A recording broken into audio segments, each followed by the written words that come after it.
Hey guys, this is Dave with Audio In Reviews. Today I'm going to be reviewing the Moondrop Lan, which is Moondrop's latest entry into the budget IEM market. We'll go over what's included in the box first. Of course, you have the box itself. You also have the IEMs with an interchangeable 2-pin cable, so that's definitely a welcome addition. It also comes with a carrying pouch and a small assortment of tips. Now, as for price, specifications, and design, the Lan uses a 10mm single dynamic driver which has a beryllium-coated diaphragm. The shell is made from metallurgy-treated stainless steel, and they do feel like steel because they have a little bit of weight to them for sure.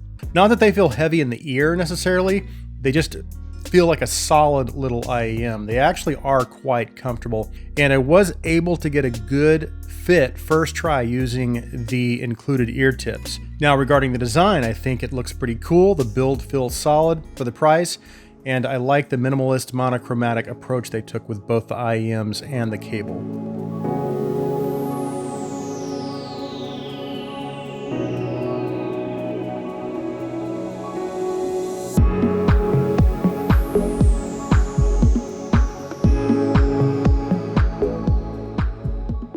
Okay, let's talk about the sound of the Lan. Now, as you can see, I've got a few other budget IEMs on the table. These are all around the same price, $40 to $50. Now, unfortunately, I no longer have the one I most wanted to compare it with, which is the Moondrop Chew. And while I know generally my auditory memory is very short, I do remember the things I liked and disliked about the Chew. I'm going to quickly talk about the sound of the Lan first, then we'll come back to the comparisons towards the last half of the review. And before I start, I just think I should mention that generally in this price range, the focus is on tuning over technicalities. And they have really come a long way in terms of tuning just in the last year or two in the budget IEM market. But again, you can't expect great technicalities at this price. So the sound signature target of the Moondrop Lan is what Moondrop calls their VDSF target, and is basically neutral with a little extra upper mids and sub bass.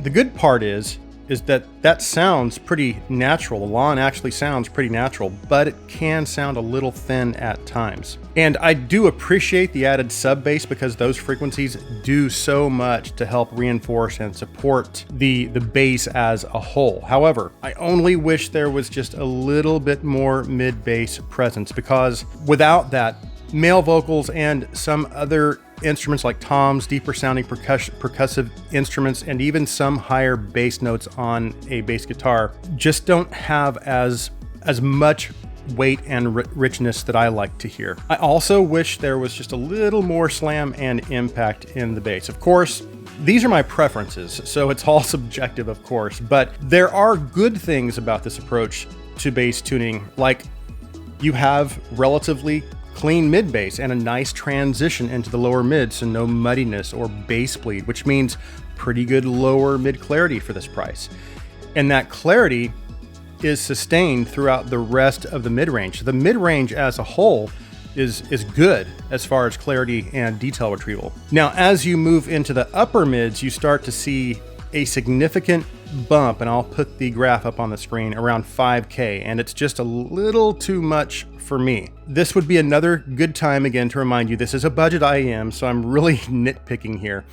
And there's a reason I say it's just a little too much, because overall the tuning is very good for a budget IEM. So please bear in mind that, again, these are nitpicks, and tuning has come a long way in the budget IEM market.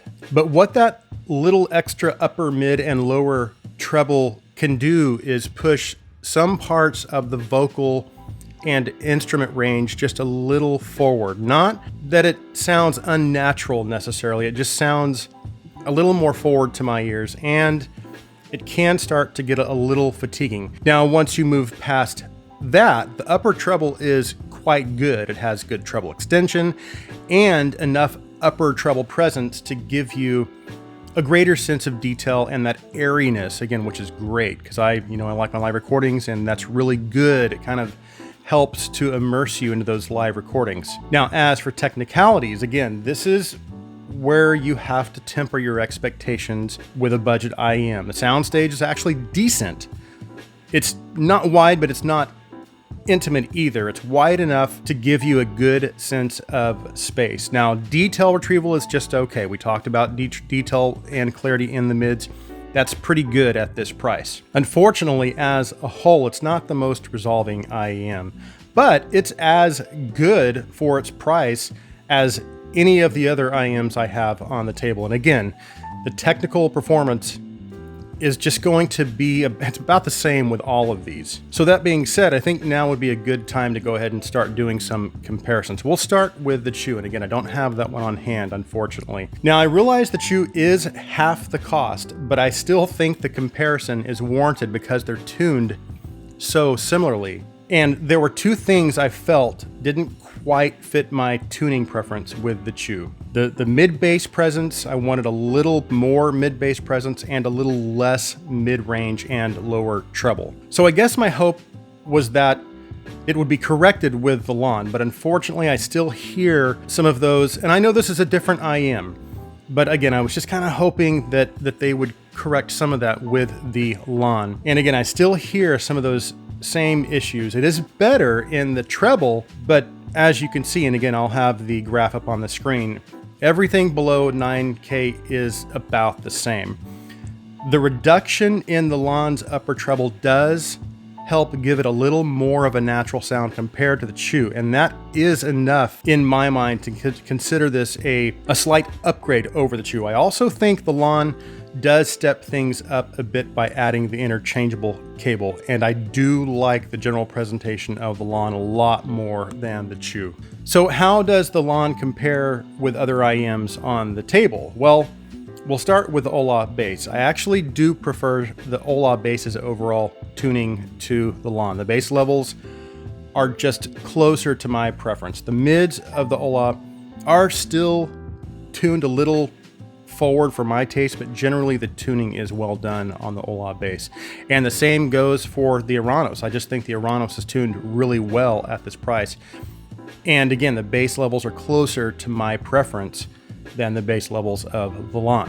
So what puts both of these IEMs slightly ahead of the Lan for me is their additional bass. But the Lan has equal performance in basically every other category. As a matter of fact, I feel like the Lan has slightly better lower mid and mid-range detail, retrieval, and clarity than either the Ola bass or the Orano. So maybe you could call it a wash depending on your preferences.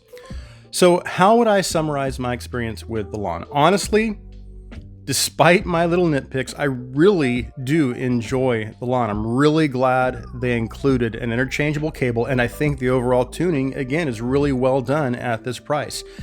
Yes, the mids are a little forward, and if they had added just a little more bass to balance that out, it would have brought the Lan just that much closer to my tuning preference. But for a budget IEM, it's tuned very, very well, and I have no doubts there's going to be a lot of consumers that will really like the mid-forward tuning of the Lan. So would I recommend the Lan? Well, yes, but in all honesty, I struggled at first and was kind of reluctant to give it a recommendation, mainly because I wasn't sure if the $20 increase over the Chew was justified. But at the end of the day, what put it over the edge for me was its natural presentation, the improved treble tuning, and the inclusion of the detachable cable. And I know it's not really important, but I really do like the aesthetics of the Lan as well. So that concludes my review of the Moondrop Lan. If you're new to my channel and you like my videos, please take a minute and hit that subscribe button. Thank you guys so much for taking the time to watch this video. Please like this video. Please share this video. I hope you have an awesome day.